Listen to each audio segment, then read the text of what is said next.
독도에 대한 일본의 망언과 도발이 갈수록 수위를 높여가고 있습니다. 얼마 전에 일본의 한 중의원 의원이 한국이 독도를 불법 점유하고 있기 때문에 전쟁을 통해서라도 되찾아야 된다는 발언을 해서 큰 파문이 일었습니다. 오늘은 독도 판사라는 별칭이 있는 대한민국 최고의 독도 전문가를 초대해서 이와 관련한 말씀을 들어보겠습니다. 안녕하세요. 예, 안녕하십니까. 반갑습니다. 반갑습니다. 예, 자기소개 부탁드리겠습니다. 예, 안녕하십니까. 저는 정재민이라고 합니다. 지난 16년 동안 법조인으로 일했고 주로 판사로 일을 했습니다. 그러다가 이제 3년 전부터는 이제 무기 체계를 개발하거나 획득하는 방위사업청에서 일을 하고 있습니다. 오늘 여기 독도에 대해서 이야기하는 자리니까 독도에 관한 경력을 좀 더 말씀드리면, 저는 이제 법대를 졸업하고 법학대학원에서 석사 박사 과정을 마치고 또 거기서 국제법 공부를 주로 했습니다. 또 판사를 하는 도중에는 외교부 국제법률자문관으로 2년 근무한 적이 있고요. 또 헤이그에 있는 유엔 국제형사재판소 재판연구관으로 파견 근무를 하기도 했습니다. 또 제가 그 독도 인 더 헤이그라는 소설을 쓴 적이 있고, 또 대한민국 역사박물관 총서인 국제법과 함께 읽는 독도 현대사를 펴낸 적이 있습니다. 소설 이사부. 예, 소설 이사부도 있습니다. 예, 뭐 거기다 독도, 예. 뒤에 덧붙이면 보헤미안 랩소디. 예, 그 소설이 있습니다. 예, 10회 세계 문학상을 수상해서 예. 굉장히 널리 알려져 있는. 예. 거기 주인공이 하지완. 예, 그렇습니다. 본인은 정말 많은 걸 알고 계시네요. 주제에서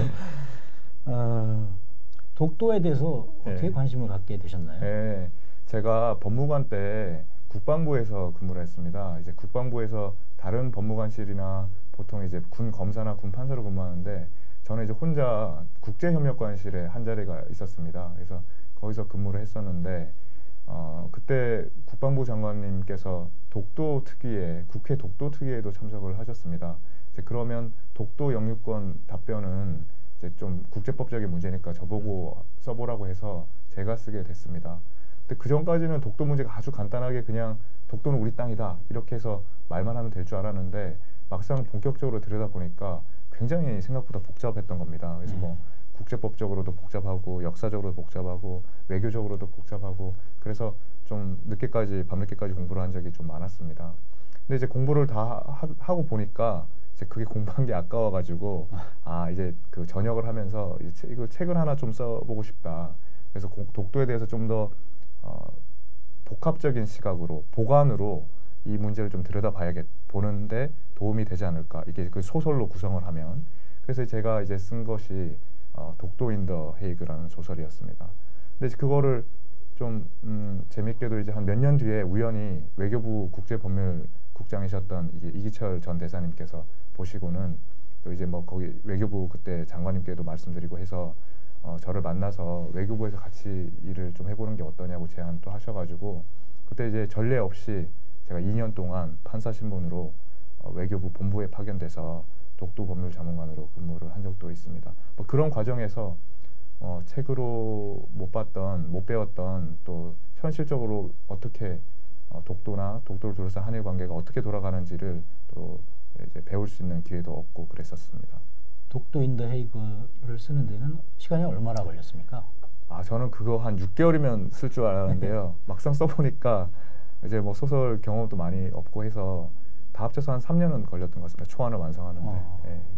전역할 때까지 완성도 못하고, 이게 뭐 휴가 때도 여름 휴가나 이런 것도 전부 다 또 일본에 가서 막 현지 답사도 하고 쓰고 했는데도 거의 2년을 꼬박 썼는데 다 완성을 못해서 시작해서 출판하기까지는 한 6년 정도. 예, 한 5년 정도, 5, 6년 걸렸습니다.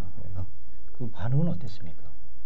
많이 팔렸나요? 반응은 많이 팔린 건 뭐 생각해보면 좀 꽤 팔리기도 꽤 팔렸고, 이제 무엇보다 제가 그 책으로 외교부에 가면서 그것이 좀 언론에 좀 크게 화제가 돼서 그때 좀 더 많이 이제 관심을 받았던 것 같습니다. 그때가 김성환 장관. 예, 그렇습니다.